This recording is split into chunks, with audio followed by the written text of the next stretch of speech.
आदाब नाज़रीन, आप देख रहे हैं गुलिस्तान न्यूज़। 12 बज चुके हैं। खबरनामा लेकर मैं आपका मेज़बान गौहर कुची आपकी खिदमत में हाजिर। तफसीलात से पहले नजर डालते हैं सुर्खियों पर।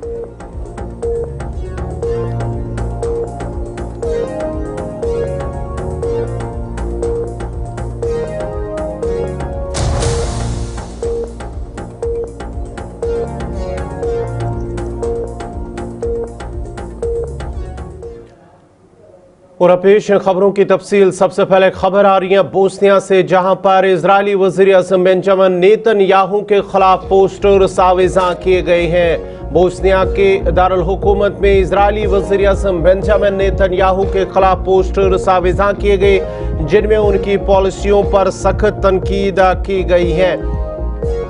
ये इक़दाम ऐसे वक्त में सामने आया है जब गजा के अंदर जारी कशीदगी और इंसानी बहरान पर आलमी सतह पर तशवीश बढ़ रही है। मकामी शहरियों और समाजी कारकुनों की जानिब से लगाए गए इन पोस्टर्स को फ़लस्तीनी अवाम के साथ यकजहती के इजहार के तौर पर देखा जा रहा है। मुबस्सिरीन के मुताबिक यूरोप के मुख्तलिफ शहरों में भी इसी नवीयत के मुजाहरे और एहतजाजी सरगर्मियां देखने में आ रही है, जो इजरायली इक़दामात के खिलाफ बढ़ती हुई अवामी नाराजगी की अक्कासी करता है। बोस्निया की दारुल हुकूमत के अंदर जो इजरायली वज़ीर आज़म बेंजामिन नेतन्याहू के पोस्टर्स पाए गए हैं, उनमें वांटेड लिखा है और उसके साथ साथ ही वार क्रिमिनल भी लिखा है।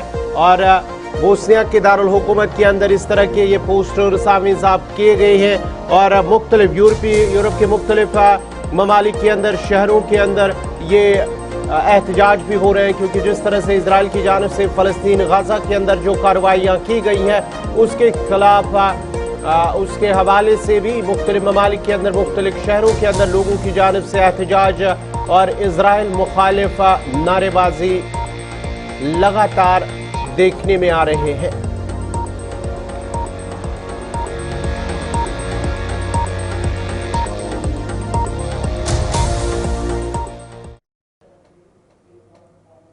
बढ़ते आगे बाद जरा अब इसराइल की कर रहे हैं। मशरिक़ वुस्ता में कशीदगी एक बार फिर शिद्दत इख्तियार कर गई है और इसराइल के अहम शहर तल अवीव पर एक बड़े हमले में तकरीबन 500 मिसाइल दागे गए हैं। ईरान की जानिब से ताज़ा हमलों के दौरान इत्तलात मौसूल हो रही हैं कि तकरीबन 500 मिसाइल दागे गए हैं और हमले के बाद खत्ते में कशीदगी में इजाफा हुआ है। इसराइल के अहम शहर तल अवीव पर एक बड़े हमले में तकरीबन 500 मिसाइल दागे गए, जिसके बाद पूरे मुल्क में हाई अलर्ट जारी कर दिया गया है। इजरायली हुकाम के मुताबिक हमले के दौरान खतरे के सायरन बज उठे और शहरियों को फौरी तौर पर महफूज पनाहगाहों में मुंतकिल होने की हिदायत दी गई है। इजराइल के फिजाई दिफाई निज़ाम ने मुतअद्दिद मिसाइलों को फिजा में ही तबाह करने का दावा किया, ताहम कुछ मिसाइलों के जमीन पर गिरने की इत्तलात भी सामने आई है, जिसकी वजह से बड़ी तबाही भी हुई है। इब्तिदाई रिपोर्ट के मुताबिक जानी और माली नुकसान का मुकम्मल तखमीना अभी तक सामने नहीं आया है, जबकि सिक्योरिटी इदारे सूरत हाल का जायजा ले रहे हैं। इस हमले के बाद खत्ते में कशीदगी में मजीद इजाफा हो गया है और आलमी बरादरी की जानिब से तशवीश का इजहार किया जा रहा है। इजरायली दिफाई निज़ाम को अलर्ट कर दिया गया है और मुमकिन खतरात के पेश नज़र शहरियों को महफूज मकामात पर रहने की हिदायत दी गई है। ताहाल जानी माली नुकसान की मुकम्मल तफसीलात सामने नहीं आ सकी, तब हुकाम सूरत हाल का जायजा ले रहे हैं। उधर इस वाक़े के बाद खत्ते में कशीदगी में मजीद इजाफा बढ़ने का खदशा जाहिर किया जा रहा है, जबकि आलमी बरादरी की जानिब से भी गहरी तशवीश का इजहार किया जा रहा है।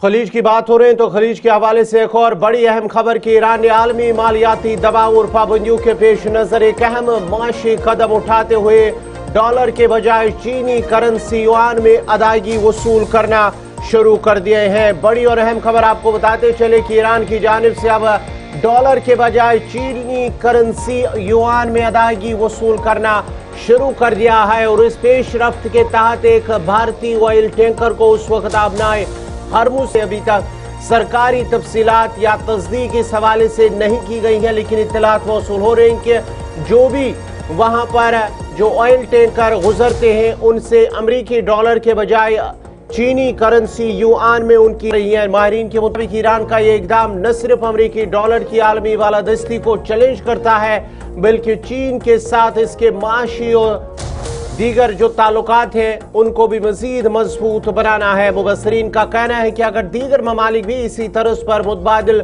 करेंसियों में तिजारत शुरू करते हैं तो आलमी तवानाई मंडी में बड़ी तब्दीली देखने को मिल सकती है।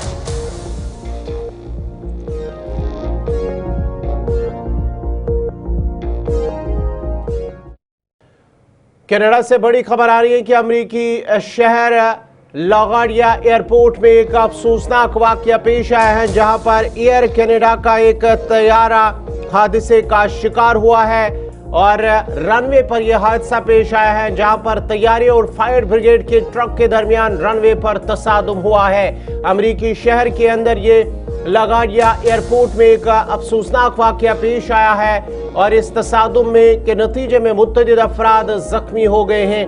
हुकाम के मुताबिक हादसा उस वक्त पेश आया जब तैयारा रनवे पर मौजूद था और फायर ट्रक किसी इमरजेंसी कार्रवाई के दौरान हरकत में था। वाकये के फौरन बाद इमदादी टीमें मौके पर पहुंच गई और जख्मियों को करीबी अस्पतालों में मुंतकिल किया गया है।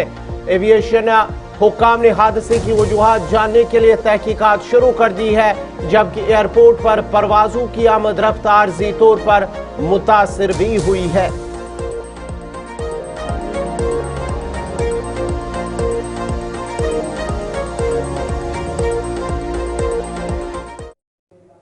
बढ़ते आगे बात अब जम्मू कश्मीर की करेंगे तो जम्मू कश्मीर से बड़ी खबर आ रही है, जहां पर एनआईए की जानिब से छापामार कार्रवाई जारी है। तकरीबन 12 ऐसे मकामात हैं जहां पर एनआईए की जानिब से कार्रवाई की जा रही है और इत्तलात मौसूल हो रही है कि दिल्ली लाल किला धमाके के सिलसिले में ये छापामारी की जा रही है। एनआईए की जानिब से जम्मू कश्मीर के मुख्तलिफ इलाकों में छापामार कार्रवाई की जा रही है और बताया जा रहा है कि तकरीबन 12 ऐसे मकामात हैं जहां पर एनआईए की जानिब से ये छापामार कार्रवाई की जा रही है। जराये के मुताबिक ये कार्रवाई आज जारी है और याद रहे कि गुज़िश्ता साल लाल किले के करीब धमाके में होने वाले इस धमाके में तकरीबन 13 अफराद जांबा जबकि मुतअद्दिद जख्मी हुए हैं। एनआईए के इस केस में पहले कई गिरफ्तारियों को अंजाम दे चुकी है, जबकि इस मामले की मजीद तफ्तीश जारी है।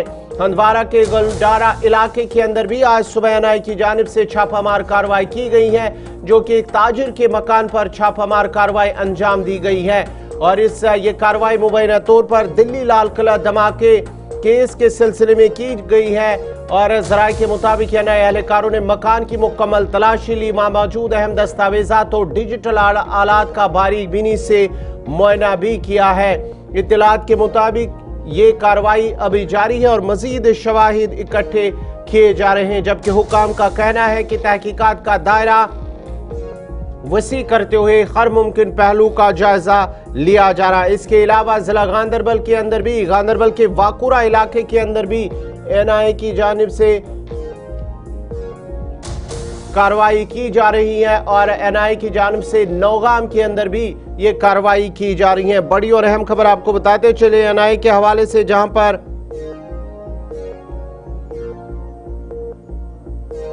एनआईए की जानिब से 12 मकामात पर छापामार कार्रवाई अंजाम दी जा रही है और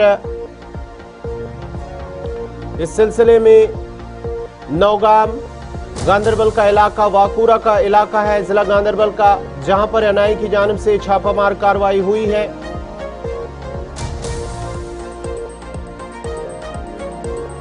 इस खबर पे मजीद तफसीलात के लिए हमारे साथ फोन लाइन पे इस वक्त हैं फिदा हुसैन। फिदा, जरा अपडेट कीजिएगा, 12 मकामात पर एनआईए की जानिब से छापामारी हो रही है, कहां कहां पर ये हो रही है, क्या अभी भी हो रही है कि या ये जो कार्रवाई है खत्म हुई है? आज सुबह ये खबर आई है कि कई सारे जगहों पर, जिसमें अगर हम वादी कश्मीर की बात करेंगे, वादी कश्मीर में जो एनआईए के पास 21 द्वार पर एनआईए के पास जो रेड फोर्ट दिल्ली धमाका हुआ था जिसमें कई जानें चली गई थी, उसके बाद ये केस जो है एनआईए को सौंपा गया और एनआईए ने इसमें कई बड़ी कामयाबियां जो है उनके हाथ लग गई है और कई सारे जगहों पर उन्होंने छापामार कार्रवाई भी की। उसके बाद देखा गया तो आज जब सुबह जिस तरह से एनआईए ने एक हालांकि प्रेस रिलीज तो नहीं कहेंगे लेकिन एनआईए के जराये के हवाले से 9 जगहों पर जो है इस वक्त पूरे जम्मू कश्मीर में जहां उन्होंने बता दिया कि इस वक्त छापामार कार्रवाई चल रही है और प्रेस रिलीज का अभी थोड़ा सा और इंतजार करना पड़ेगा। लेकिन ये जो दिल्ली धमाका है, दिल्ली धमाके की कड़ी को लेकर ही ये छापामार कार्रवाई जो है वो की गई है। हालांकि इससे पहले भी जहां गवर्नर हमने बता दिया कि इससे कई सारी गिरफ्तारियां जो है वो पहले ही अमल में लाई गई है, लेकिन जो छापामार कार्रवाई है, चाहे आज हम बात करेंगे जनूबी कश्मीर के शोपियान इलाके की बात करेंगे या कुलगाम की बात करेंगे या बाकी मकामात की बात करेंगे जहां पर इस वक्त भी जो छापामार कार्रवाई है वो अभी भी वहां पर मौजूद है। हालांकि सीआरपीएफ और मकामी पुलिस की मदद भी ली गई है जहां जहां पर ये कार्रवाई जो है अमल में लाई गई। लेकिन मैं आपको बता दूं और नाज़रीन को बता दूं कि अभी थोड़ा सा इंतजार करना पड़ेगा जब तक प्रेस रिलीज जारी नहीं होता है। क्या किसी की गिरफ्तारी हुई है, क्या कोई वहाँ पे कोई डॉक्यूमेंट जो है वो वहाँ पे बरामद किया गया है या जो भी चीजें हैं, क्या कोई सेल फोन, वो थोड़ी देर के बाद ही पता चलेगा। गौहर, बहुत बहुत शुक्रिया पूरी तफसीलात फराहम करने के लिए। फिदा हुसैन तफसीलात फराहम करे थे। 9 ऐसे मकामात हैं जहां पर जम्मू कश्मीर के अंदर एनआईए की जानिब से दिल्ली लाल किला धमाके के सिलसिले में ये छापामार कार्रवाई हुई है, लेकिन अभी तक ये तफसीलात सामने नहीं आई है क्या किसी की गिरफ्तारी हुई है। कुछ डिजिटल आलात जब्त हुए हैं, डिजिटल डिवाइसेज, और उसके साथ साथ ही जो पूछताछ है उनसे की जा रही है और छापे के दौरान घरों की तलाशी भी ली गई है और जो मुश्तबे अफराद हैं उनसे पूछताछ की जा रही है। इस तरह की इत्तलात मौसूल हो रही है। इधर एनआईए ने जिला कुलगाम के शुरट इलाके और में भी छापामार कार्रवाई की गई है जहां पर जम्मू कश्मीर पुलिस के साथ साथ सीआरपीएफ एहलकार भी मौजूद थी। जराये के मुताबिक एनआईए की टीम ने मोहम्मद शफी भट्ट जो अब्दुल अजीज भट्ट के दामाद हैं की रिहाइशगाह पर यह छापामार कार्रवाई अंजाम दी है जो एक ज़ेर तफ्तीश केस के सिलसिले में किया गया है। ताहम इस हवाले से भी मज़ीद तफसीलात का इंतजार है कि आया कौन सा मामला है जिसमें एनआईए की जानिब से ये कार्रवाई की गई है। लेकिन बड़ी और अहम खबर आपको बताते चले कि ज़िला कुलगाम के अंदर शुरट इलाका है जहां पर ये कार्रवाई की जा रही है और वहां पर उस अफराद से पूछताछ करने के साथ साथ ही वहां पर मोबाइल फ़ोन उसको खंगाला गया है, उसके साथ साथ ही घर की भी तलाशी ली गई है। इस तरह की इत्तलात मौसूल हो रही है।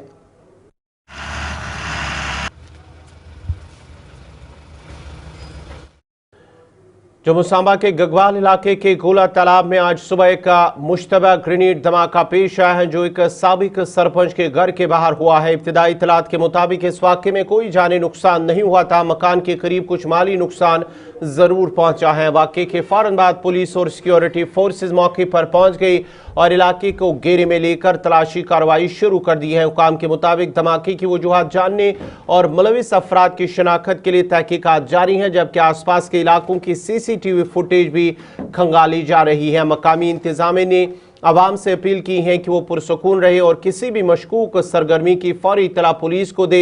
इस वाक़े के बाद गगवाल में सिक्योरिटी मजीद सख्त कर दी गई है और गश्त में इजाफा कर दिया गया है ताकि किसी भी नाखुशगवार वाक़े से बचा जा सके।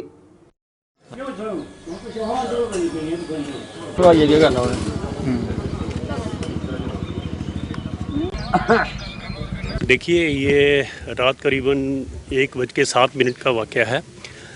एक घर वालों को एक एक्सप्लोजन ब्लास्ट की आवाज़ आई और ये बाहर निकले और इन्होंने देखा कि गेट को कुछ नुकसान पहुंचा है और पुलिस को इन्फॉर्म किया। पुलिस इमीडिएटली स्पॉट पे आई और पुलिस ने कॉग्निजेंस ली है और मामले की तफ्तीश चल रही है। राम शर्मा, एक्स सरपंच हरसाथ, हल्का गगवाल, तहसील गगवाल, डिस्ट्रिक्ट सांबा।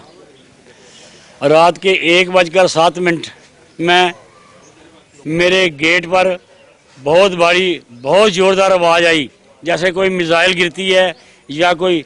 फिर मैंने पुलिस कंट्रोल रूम में फ़ोन किया, पुलिस वाले टाइमली पहुँचे। एसएचओ साहब भी आए, उनके साथ पुलिस भी थी। बाद में डीएसपी साहब भी आए, उन्होंने सारा चेक किया। उन्होंने भी बताया कि ये बम विस्फोट हुआ है। उसकी कतरें वो सारी एकत्रित करके उन्होंने सीज कर ली। अभी भी यहाँ सीआईडी वाले आए थे, उनको भी हमने इकट्ठी करके वो दी। ये मेरे बड़े बच्चे का 7वां घर है, इसके शीशे टूट गए। मेरे सामने मेरे पड़ोसी का घर है गणेश दास शर्मा, उनके घर के शीशे सामने नजर आ रहे हैं, वो भी टूट गए। और मैं परमात्मा से तो यही दुआ करता हूँ, नरसिंह भगवान से मुझे यही है कि हमारे बच्चे बच गए, हम बच गए। अगर ये दिन में या शाम को या रात के 9-10 बजे तक भी होता तो यहाँ बहुत बड़ी कैजुअलिटी हो जाती। और लोगों में डर का माहौल बना हुआ है, दहशत का माहौल बना हुआ है। इसकी इंक्वायरी की जाए और इन लोगों को किसी भी हालत में इनको पकड़ा। बढ़ते आगे बाद जरा अब जनूबी कश्मीर के जिला अनंतनाग की करते हैं, जहां पर पुलिस की जानिब से कार्रवाई की गई है। जिला अनंतनाग के सयाहती मकाम पहलगाम के इलाके के अंदर मामूल की चेकिंग के दौरान पुलिस ने एक अहम खिलाफ वर्जी का इंकशाफ किया है, जहां 22 मार्च यानी कि गुज़िश्ता रात के दौरान 22 और 23 जो रात है वहां पर 23 गैर मुल्की शहरियों, जिनमें 19 बरतानवी शहरी शामिल हैं, उनको पनाह दी है। क़याम की इतला पुलिस को इस हवाले से फराहम नहीं की गई और वहां पर जो गैर मुल्की ठहरे हुए थे, इस सिलसिले में उस होटल इंतजामी की जानिब से पुलिस को इस हवाले से इतला नहीं दी गई है कि यहाँ कुछ गैर मुल्की शहरी ठहरे हुए हैं और पुलिस को इतला नहीं दी गई है। इसके हवाले से अब पुलिस के मुताबिक होटल इंतजामिया ने जानबूझकर गैर मुल्की मेहमानों की तफसीलात छुपाई और लाजमी फार्म C जो है वो जमा नहीं किया है, जो कि जरूरी करना होता है। जो फार्मर्स एंड इमिग्रेशन एक्ट 2025 है, फॉरनर्स एंड इमिग्रेशन एक्ट जो 2025 है, उसके तहत एक संगीन खिलाफ वर्जी करार दिया है और सिक्योरिटी जवाबित को मुतासर करते हैं। इस मामले में पुलिस स्टेशन पहलगाम में FIR नंबर जो 18/2026 दर्ज करके तहकीकात शुरू कर दी गई है। जिला पुलिस अनंतनाग ने तमाम होटल मालिकान को हिदायत दी है कि वो गैर मुल्की मेहमानों की मालूमात बरवक्त फराहम करके कानूनी तकाज़ों पर सख्ती से अमल करे।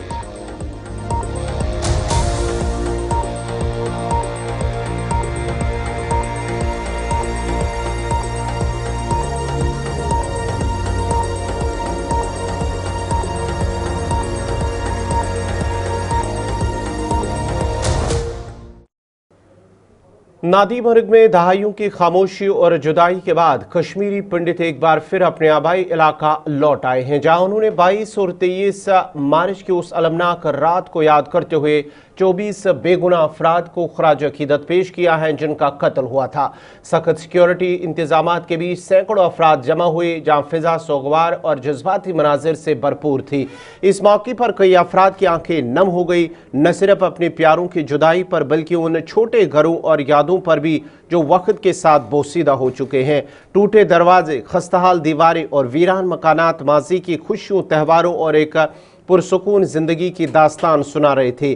पंडित बरादरी के अफराद ने इस सानिया को याद करते हुए अपने दुख, खौफ और बेदखली की कहानियां बयान की हैं। ताहम उनके दिलों में खामोश उम्मीद भी जिंदा नजर आई।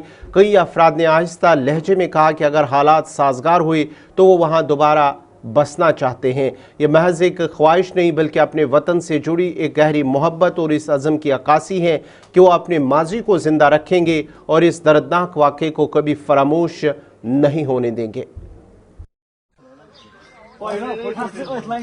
ये जो कार्यक्रम है, ये जो प्रोग्राम है, श्रद्धांजलि का प्रोग्राम है, सिर्फ आज के दिन हम बाकी चीज़ों में उलझना नहीं चाहते हैं, मगर एक बात ज़रूर बताना चाहता हूँ। जो भी यहाँ से लोग गए हैं, यहाँ पर हम 40-50 घर उस समय रहते थे, देश के भिन्न भिन्न कोनों में रहते हैं। कुछ लोग जम्मू में रहते हैं, कुछ बाहर रहते हैं। इस दिन हम साल में हम 2-3 बार यहाँ पर आते हैं, मगर आना ही काफ़ी नहीं है। यहाँ पर कोई चीज़ बोलने की ज़रूरत नहीं है, आप खुद ही देख रहे हैं आसपास कहाँ आना है। आप जो बात कर रहे हैं कि कहाँ पर आएंगे, वो ये ऐसी चीज़ नहीं है जो 2 मिनट में बस हमने बताया यहाँ से कि बस बरादरी को आना चाहिए और बस वो आ गए अपने अपने घरों में। इसके लिए कितनी पहल की ज़रूरत है, इसके लिए कितनी कोशिश की ज़रूरत है, वो आप लोग खुद समझ जाएंगे जब आप पूरे गांव का चक्कर लगाइए। यहाँ की जो खड़ी हुई ये इमारतें हैं, ये जर्जर इमारतें हैं, वो खुद एक्सप्लेन कर रही हैं क्या कंडीशन है, क्या हुई होगी यहाँ पर। तो इसलिए सरकार की तरफ से देखिए, 1 दिन के लिए आना, 2 दिन के लिए आना, वो तो इजी है सबके लिए। आप भी आएंगे, हम भी आएंगे। बहुत सारे लोगों का हमें सहयोग इसमें मिलता है, बरादरी के लोगों से, जो यहाँ के लोग हैं, नौजवान हमारे साथ यहाँ काम करते हैं, इसमें कोई शक नहीं है, हमारे साथ रात दिन होते हैं। क्योंकि ये पॉसिबल नहीं है कि हम बताएंगे कि बस हम आएंगे तो और काम करेंगे यहाँ से जाकर। यहाँ बहुत सारे लोग काम करते हैं, प्रशासन की ओर से भी बहुत सारी सुविधाएं दी जाती है, उसमें कोई शक नहीं है। वो भी बेचारे ईद के दिन भी यहाँ पर वो अरेंजमेंट्स में लगे रहते हैं, काम करते रहते हैं, उनका हम शुक्रिया करते हैं।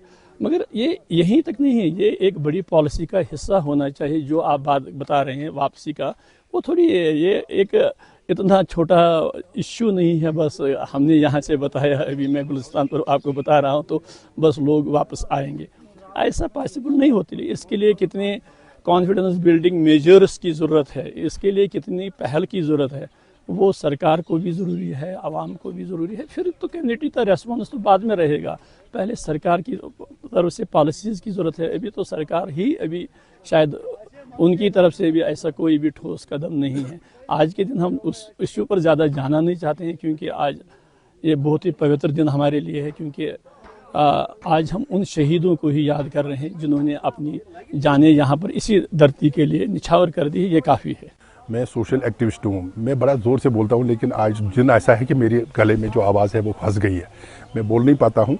यहाँ पर जो है मेरा बेसिक जो जन्म है वो यारीपोरा से हुआ है, और यारीपोरा में यहाँ की जितनी ये एजुकेशन इन्होंने ली है वो यारीपोरा से ली है। यारीपोरा हायर सेकेंडरी स्कूल होता था, गर्ल्स हाई स्कूल होता था, तो ये सब वहाँ पढ़ते थे, हमारे क्लासमेट थे। प्राणनाथ है, राजनाथ है, वो है जितना भी है, और हमारा जो पियान है उसमें वो लगा है, उससे हमें बच्चे की तरह, जब हमें टीचर मारता था वो हमें बचाता था। तो वो हमारे जो घास होती थी जो पीछे से लगाते थे, सोई जिसको बोलते हैं, वो बोलता था इसको मत लगाओ। आज मुझे उसका वो दिन याद आ रहा है। और उसमें जो एक है लोकनाथ है उसका नाम, वो लोकनाथ उस दिन शाम को हमारे घर में चाय पी कर आया, बोला आज मैं जाऊँगा घर, कल आपके घर रहूँगा। लेकिन उसको वो कल नसीब नहीं थी, वो घर में पीछे छुप गया। और उसने एक क्वार्टर बनाया था, जब मेरी शादी हुई उसने मुझे दावत की पत्नी टाप में, उस क्वार्टर में कहाँ फिजा बनाया था, और आज वो वीरान पड़ा है। आज वो पत्नी टाप में वीरान पड़ा है, जहाँ लोग जाते हैं, उसकी बीवी बेचारी दर पे दर आज भी है। क्या पता उसको सहारा मिला नहीं मिला। गवर्नमेंट ने हमें, इनको जो है गवर्नमेंट ने रेस्क्यू किया, गवर्नमेंट ने इनको जो दिया रिलीफ दिया, लेकिन इनको वो घर नहीं दे सकी, इनको वो नहीं देते को। आप भी आंखें आपकी भी नम है, यहाँ पर कलेजा छलनी हो रहा है। ये जो 13 मार्च है, ये 23 मार्च जो है 2003 का, ये वो सियाह दिन है जब शब खून हुआ। वो बच्चे जिन्होंने अभी दुनिया ही नहीं देखी थी, ये मेरा भाई जो है रात को अभी रो रहा है, अभी देखो अभी इसको अभी आज लगा है कि आज ही वो मृत्यु हो गई है।